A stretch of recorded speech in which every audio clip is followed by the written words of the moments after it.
So today we're going to be talking about a really cool tool called Microsoft OneNote. Now, there are several out there. There's Evernote and there's OneNote. But for purposes of class, we're going to teach you how to use Microsoft OneNote.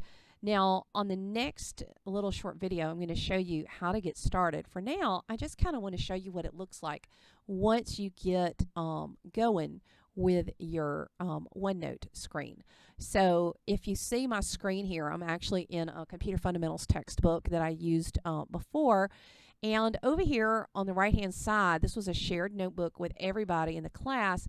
You can see that people were sharing stuff and putting screenshots and putting information into this notebook. So basically, you've got the ability now to have a notebook that you share with other people, and you can just take pictures and do all kinds of cool stuff with it. So there's lots of different notes that you can have, and you can put all kinds of things in it. Now, if you have an iPad, if you have a phone, you can download OneNote for free and sync between all your devices. You do need a Microsoft account. But if you want to look at it first, we need to talk about something called hierarchy. Okay? So if you look at the top, we have the different sections of our notebook. So you can kind of see the sections, and then on the right hand side you have pages in those sections. So clicking on our projects, you can see some different pages there. You can see some graphics that I put in there.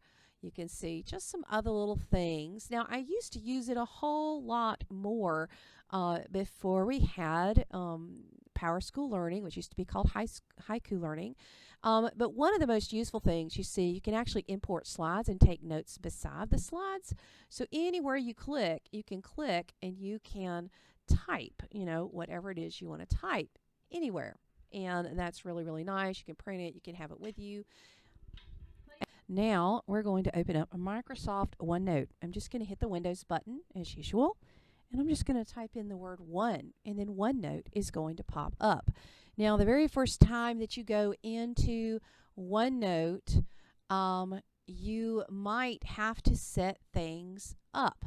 And see, I've already got my notebooks and such set up in here.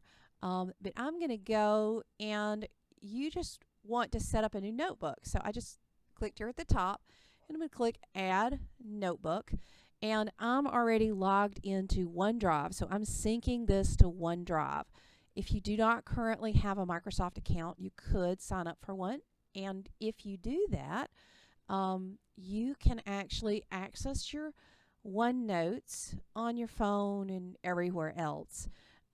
If you want to. So I'm just going to say new notebook, or let's just say computer science, and set this up. I'm going to capitalize the S and the C here, and I'm going to put a date on it, since that just makes life easier.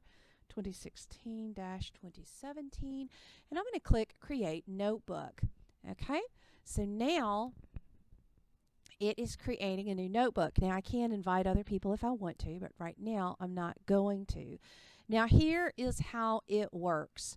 So up here is like your tabbed dividers. Okay, so I can click up here and I can have new sections. You see that section? So I could have, vocab or whatever for my sections. And just double click if you want to change the name, and class notes, and that's what I'm going to have there. Now right here is going to be the title of this note. So this is going to be my vocabulary from my lesson that I'm going to do today. And I'll put the lesson number and that sort of thing. Now you can see it appears over here on the right. And you can do all kinds of things with OneNote. I can add more pages and put more stuff on it if I want to. But for now, I'm just going to do vocabulary. Now, I can do a screenshot if I want to. I can hit Insert, and I can, do a screen clipping. I can insert audio, video, all kinds of stuff in here. But what I'm going to do right now is just something really, really simple. I'm going to go to my vocabulary that I need to insert into my OneNote. And I'm actually, instead of doing a screenshot, I'm going to highlight this and I'm going to right click and copy. Now I'm going to come over here, and the thing that's nice about OneNote is wherever I click, that's where I'm going to type. And I'm going to Control V, and I just pasted this in here. Now notice this has the actual page link of where it came from. So never again do you have to figure out where it came from.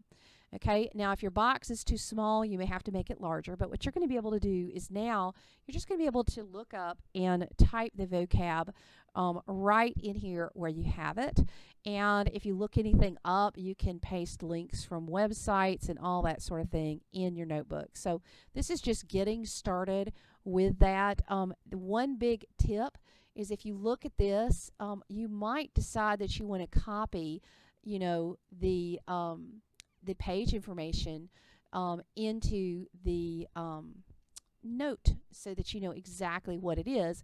But you do have this link right here, so if you copy and paste stuff, there is your note. Now there's a lot more that we can do with OneNote, but this is one of the most useful things. And just remember that if you have multiple notebooks, you would click the down arrow and go there. These are different sections. So if I click on vocab, notice how the pages over here changed. You could do, some people will do chapters up here, so they'll do chapter 1, chapter 2, chapter 3. Some people might do months, you know, September, October, November. They might do different categories of information at the top, but those pages do change on the left-hand side when you click on the different sections. So just kind of remember that tip, and do remember to kind of name it well there at the top. You don't even have to save. It just pretty much saves itself, but you can, of course, print the page. And, you know, you can say, okay, I want to print just this page, and you can print it. You can print whole notebooks. You can do that sort of thing. So good luck with OneNote.